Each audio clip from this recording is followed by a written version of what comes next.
આપો એક સુંદર મજાનો ગુજરાતી ફિલ્મ અભિનેતાના પરિચયનો પ્રસંગ છે અને આ પરિચયમાં આજે આપણે વાત કરવી છે ગુજરાતી ફિલ્મના અભિનેતા રણજીત રાજ વિશે। ગુજરાતી ફિલ્મ ઉદ્યોગમાં ઘણા બધા અભિનેતાઓ અને અભિનેત્રીઓએ પોતાના અભિનયના કામણ પાથરી અને અનેક ગણું યોગદાન આપ્યું છે, જેમાં ઘણા અભિનેતાઓ અને ઘણી અભિનેત્રીઓએ સફળતાની ઊંચાઈ પર પહોંચ્યા છે અને આવા જ સફળ અભિનેતાઓમાં એક ઉમદા અભિનેતા એટલે રણજીત રાજ। અનેક અભિનેતાઓએ ગુજરાતી ફિલ્મોમાં જુદા જુદા પ્રકારની ભૂમિકાઓ ભજવી અને સફળ થયા છે અને ઘણા વર્ષો સુધી ગુજરાતી ફિલ્મ ક્ષેત્રે રાજ કર્યું છે અને ગુજરાતી ફિલ્મ દર્શકોના હૃદયમાં સ્થાન પ્રાપ્ત કર્યું છે। અને આ બધા અભિનેતાઓમાં ગુજરાતી ફિલ્મ દર્શકોને ઘેલું લગાડનાર એક ઉમદા કલાકાર રણજીત રાજ પણ હતા કે જેમની ખૂબસૂરતીના વખાણ ચારે બાજુ થતા। રણજીત રાજે પોતાના જીવનમાં અનેક ઉતાર ચઢાવ જોયા છે અને આ ઉતાર ચઢાવની વચ્ચે 90ના દશકમાં રણજીત રાજે ખૂબ જ લોકપ્રિયતા મેળવી હતી। તેમની અભિનયની યાત્રા એટલી સંઘર્ષમય હતી કે દરેક કલાકારો માટે આ કલાકાર ખૂબ જ ઉમદા અને પ્રેરણાદાયી હતા। તેમની દરેક ફિલ્મોમાં તેમનો આકર્ષક અભિનય અને પ્રશંસાને પાત્ર હતો। આજે આપણે આ પ્રસંગમાં રણજીત રાજના જીવન વિશે, એમના ગુજરાતી ફિલ્મના સંઘર્ષ વિશે થોડી જાણી થોડી અજાણી વાતો અને એમના વિશે થોડી ઘણી માહિતી રજૂ કરી છે। આ પ્રસંગ પૂરેપૂરો સાંભળજો। ગુજરાતી ફિલ્મ અભિનેતા રણજીત રાજનો જન્મ 24 ઓક્ટોબર 1950માં થયો હતો। રણજીત રાજના માતાનું નામ પાર્વતી દેવી ભાટી અને તેમના પિતા માસ્ટર ગોવર્ધન ભાટી હતું। રણજીત રાજના પિતા પણ દેશી રંગભૂમિના કલાકાર હતા અને તેઓ સ્ત્રી અને પુરુષ બંનેના પાત્રો ભજવતા હતા અને આ જ કારણે રણજીત રાજને અભિનયની કળા જન્મજાત વારસામાં જ મળેલી હતી અને તેઓ આમ તો મૂળ રાજસ્થાનના મટોડા ગામના હતા, પણ ગુજરાતી ફિલ્મ ક્ષેત્રે તેમનું મહત્વનું યોગદાન રહેલું છે। જ્યારે રણજીત રાજની ઉંમર આશરે 5 વર્ષની હતી ત્યારે છપ્પનિયા દુષ્કાળના કારણે રણજીત રાજના દાદા રણજીત રાજના 2 ભાઈઓ અને 3 બહેનો સાથે તેઓ રાજસ્થાન છોડી અને મહારાષ્ટ્રના મુંબઈ શહેરમાં રહેવા આવી ગયા હતા। રણજીત રાજના ભણતર વિશે વાત કરીએ તો રણજીત રાજે મેટ્રિક સુધીનો અભ્યાસ મુંબઈની આનંદીલાલ પોદાર નામની ઉચ્ચ વિદ્યાલયમાં કર્યો હતો। રણજીત રાજે મુંબઈમાં જ પોતાનો અભ્યાસ પૂર્ણ કર્યો હતો।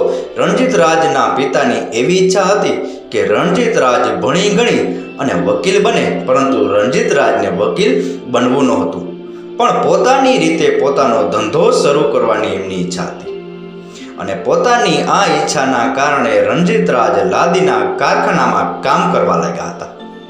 સમય જતાં રણજીત રાજના પિતાને પ્રભુના ઘરના તેડા આવ્યા અને તેઓ દેવલોક સિધાવ્યા। રણજીત રાજના પિતાના મૃત્યુ બાદ રણજીત રાજના પિતરાઈ ભાઈ રાજકમલ જે એક ગાયક કલાકાર હતા અને રણજીત રાજ એમની સાથે વધુમાં વધુ સમય વિતાવતા હતા। રણજીત રાજના કાકા આનંદકુમાર સિંહ પણ એક ઉત્તમ પ્રકારના સંગીતકાર હતા। ગણપતરાવ એક ફિલ્મ નિર્માતા હતા અને એ સમયમાં તેઓ વીર રામવાળો નામે એક ગુજરાતી ફિલ્મ નિર્માણ કરવાના હતા અને આ ફિલ્મમાં રણજીત રાજના કાકા આનંદકુમાર ગાયક કલાકાર હતા। એક સંગીતના કાર્યક્રમમાં રણજીત રાજના કાકા આનંદકુમારે રણજીત રાજની મુલાકાત નિર્માતા ગણપત રાવ સાથે કરાવી અને વીર રામવાળા ફિલ્મમાં રણજીત રાજને આ પાત્ર આપવાની ભલામણ કરી અને આને કારણે રણજીત રાજને વીર રામવાળો નામની ફિલ્મમાં અભિનય કરવાની તક મળી અને વીર રામવાળો એ રણજીત રાજની પ્રથમ ફિલ્મ હતી। પહેલા રણજીત રાજ નાટક કંપનીમાં કામ કરતા હતા, ત્યારબાદ ફિલ્મમાં તક મળી હતી। એ સમયમાં વીર રામવાળો ફિલ્મ ખૂબ જ સફળ રહી હતી અને ત્યારબાદ આ સફળ ફિલ્મ દ્વારા તેમને ગુજરાતી ફિલ્મોમાં ખૂબ જ લોકપ્રિયતા મળી હતી અને બસ પહેલી જ ફિલ્મ દ્વારા તેમને ગુજરાતી ફિલ્મોમાં પોતાનું પ્રભુત્વ જમાવી આગવું સ્થાન પ્રાપ્ત કરી લીધું હતું. રણજીત રાજની લોકપ્રિયતા એટલી હતી કે તેમની આવનારી દરેક ફિલ્મોની દર્શકોને ખૂબ જ આતુરતાથી રાહ જોતા હતા. રણજીત રાજની સોનબાઈની ચૂંદડી નામની ફિલ્મ એ સમયમાં ખૂબ જ લોકપ્રિય બની હતી અને એટલી લોકપ્રિય બની હતી કે હિન્દી ફિલ્મ ઉદ્યોગવાળાએ ગુજરાતમાં પોતાની ફિલ્મોની તારીખો બદલવી પડી હતી. રણજીત રાજને પોતાના અભિનયની સફરમાં તેમને રામાનંદ સાગર દ્વારા રામાયણ સિરિયલમાં ભગવાન શ્રી રામનું પાત્ર ભજવવા માટે ઓફર મળી હતી.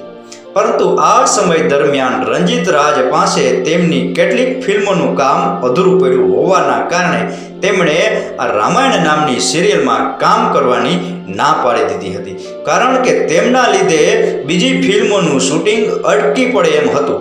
રણજીત રાજ પોતાની અભિનયની સફરમાં ખૂબ જ સંઘર્ષ કરી સફળતા મેળવી હતી અને તેમને જે ફિલ્મોમાં પોતાના અભિનયનો ઉત્તમ અને શ્રેષ્ઠ દેખાવ કર્યો છે એ બધી જ ફિલ્મો આજના સમયમાં એટલી જ લોકપ્રિય બનેલી છે.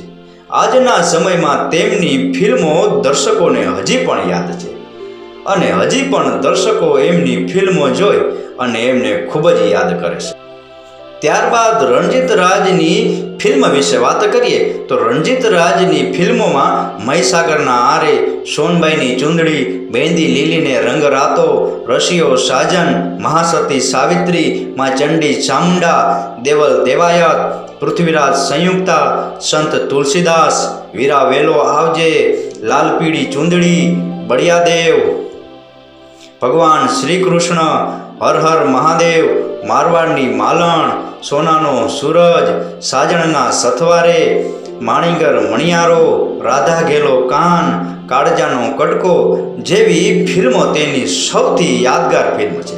આ ફિલ્મ દ્વારા તેમને ખૂબ જ નામના મેળવી હતી અને તેમને પોતાની અભિનયની સફર દરમિયાન સ્નેહલતા, અરુણા હિરાની તેમજ રીટા બહાદુરી જેવી લોકપ્રિય અભિનેત્રીઓ સાથે કામ કર્યું હતું અને ખરેખર તેમની અભિનયની સફર ખૂબ જ સફળદાયી નીવડી હતી અને આ જ કારણે આજે પણ લોકોના હૈયામાં રણજીત રાજ જીવંત છે. રણજીત રાજને અનમોલ અને સોલ્જર નામની હિન્દી ફિલ્મોમાં વિલન એટલે કે ગુંડાનું પાત્ર ભજવવા માટેની ઓફર મળી હતી, પરંતુ રણજીત રાજે આ વિલનનું પાત્ર ભજવવા માટે ચોખ્ખી ના પાડી દીધી હતી, કારણ કે તેણે દર્શકોના હૃદયમાં એક હીરો એટલે કે અભિનેતા તરીકેની છાપ ઊભી કરી હતી અને આ છાપમાં તેઓ જરા પણ ખરોચ ના આવે એના માટે ના પાડી હતી. ગુજરાત સરકાર દ્વારા રણજીત રાજને મારો રશિયો સાજન અને સાજણના સથવારે નામની ફિલ્મોમાં શ્રેષ્ઠ અભિનેતાનો એવોર્ડ અર્પણ કરવામાં આવ્યો હતો અને માણીગર મણિયારો ફિલ્મ માટે શ્રેષ્ઠ અભિનેતાનો એવોર્ડ મરણોપરાંત અર્પણ કરવામાં આવ્યો હતો. રણજીત રાજના પરિવાર વિશે વાત કરીએ તો રણજીત રાજના પત્નીનું નામ જશોદા દેવી ભાટી હતું અને જેમનું અવસાન 2020માં થયું હતું. રણજીત રાજને 2 દીકરા અને 1 દીકરી છે, જેમાં મોટા દીકરાનું નામ યશરાજ ભાટી અને નાનકડા દીકરાનું નામ પ્રણયરાજ ભાટી છે અને દીકરીનું નામ દેવિકા રાણી છે. રણજીત રાજે પોતાનું પ્રોડક્શન હાઉસ પણ ખોલ્યું હતું અને જેનું નામ જીયા પ્રોડક્શન હાઉસ હતું.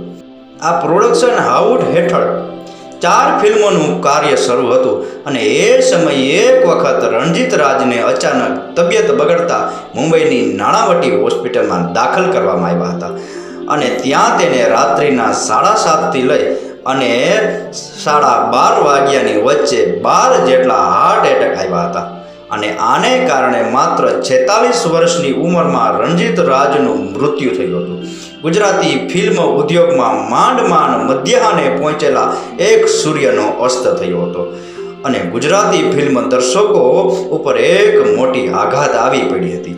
એક ઉમદા કલાકારના જવાથી ગુજરાતી ફિલ્મ ઉદ્યોગને એક મોટો ફટકો પડ્યો છે, પરંતુ ગુજરાતી દર્શકો ક્યારેય પણ રણજીત રાજના ગુજરાતી ફિલ્મ ઉદ્યોગમાં આપેલા આ ઉમદા યોગદાનને ક્યારેય પણ ભૂલ્યા નથી અને હંમેશાને માટે હૃદયમાં આગવું સ્થાન આપ્યું છે. ગુજરાતી ફિલ્મ ઉદ્યોગને આવો આકર્ષક અને ઉમદા કલાકાર મળવો ખૂબ જ મુશ્કેલ છે. રણજીત રાજે જે પાત્રો ભજવ્યા છે એ બધા પાત્રોને એણે જીવંત કરી દેખાડ્યા છે અને સદાને માટે ગુજરાતી ફિલ્મ ઉદ્યોગને રણજીત રાજની ખોટ વર્તાતી રહેશે. બાપુ, આ હતો રણજીત રાજના જીવન પરિચયનો પ્રસંગ. આ પ્રસંગ પૂરેપૂરો સાંભળ્યો એ બદલ તમારો ખૂબ ખૂબ આભાર. આપનો દિવસ શુભ રહે. મહાદેવ હર.